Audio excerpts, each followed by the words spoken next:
বঙ্গভূমি, মানুষের সাথে মানুষের পাশে। নামখানার মৎস্য চাষীদের মৎস্য চাষে আগ্রহী করতে প্রশিক্ষণের ব্যবস্থা করা হলো।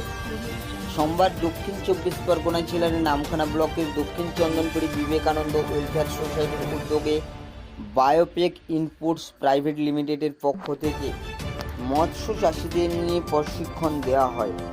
এদিন প্রায় 50 জন মতো চাষি এই প্রশিক্ষণ শিবিরে উপস্থিত ছিলেন।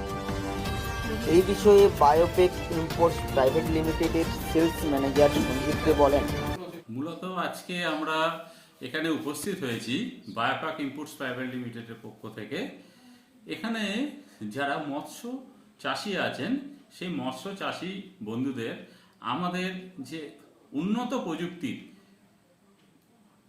মাইক্রোবস সমৃদ্ধ এবং ন্যানো টেকনোলজি সমৃদ্ধ যে প্রোডাক্টগুলি রয়েছে সেই প্রোডাক্টগুলি সম্বন্ধে আমাদের কৃষি যে আমাদের যে ফার্মাররা রয়েছেন, মৎস্য চাষিরা যারা রয়েছেন তাদেরকে ওয়াকিবহাল করার জন্য সাথে সাথে আমরা এর ছাড়াও আমরা রয়েছি এখানে উপস্থিত হয়েছি যে আমাদের এই মুহূর্তে মৎস্য চাষিরা কী ধরনের সমস্যার সম্মুখীন হচ্ছেন মাছ চাষ করতে গিয়ে। বিভিন্ন পরিবেশগত কারণে হতে পারে, বিভিন্ন ভাইরাস জনিত কারণে হতে পারে।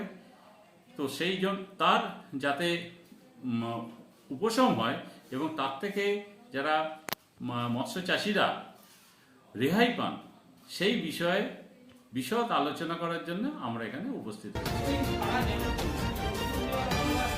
এই বিষয়ে পশ্চিমবঙ্গ প্রাণী মৎস্যবিজ্ঞান বিশ্ববিদ্যালয়ের মৎস্য এক্সপার্ট হিরণময় ধারা বলেন, দেখুন, নামখানা প্রত্যন্ত এরিয়া, সুন্দরবন অঞ্চলেরই একটা ব্লক এবং এখানকার ওয়াটার রিসোর্স যেটা জলসম্পদ অনেক আছে, পুকুর আছে এবং সেই সঙ্গে উপকূলীয় যে জলজ রিসোর্সগুলো আছে সেগুলো প্রচুর আছে। তো এখানে মিষ্টি জলের যেমন সোর্স আছে সেই সঙ্গে নোনা জল এবং সোর্স আছে। তো সে কারণে এখানে মাছ চাষের সম্ভাবনা আছে।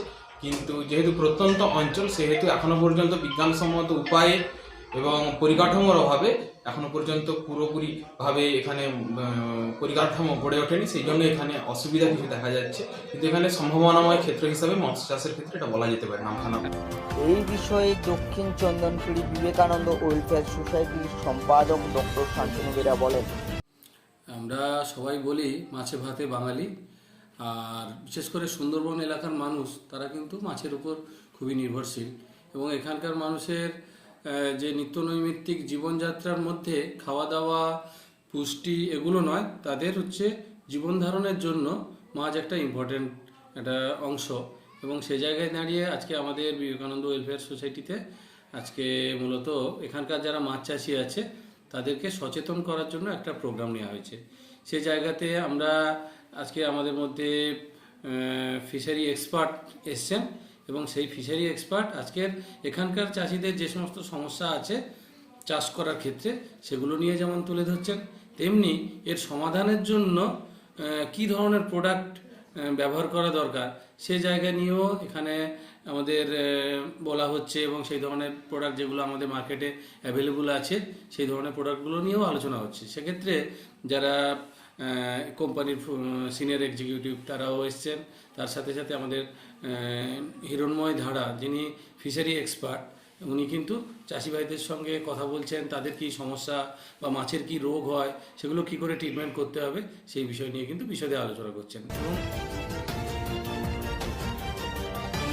নামখানা থেকে বঙ্গভূমি নিউজ।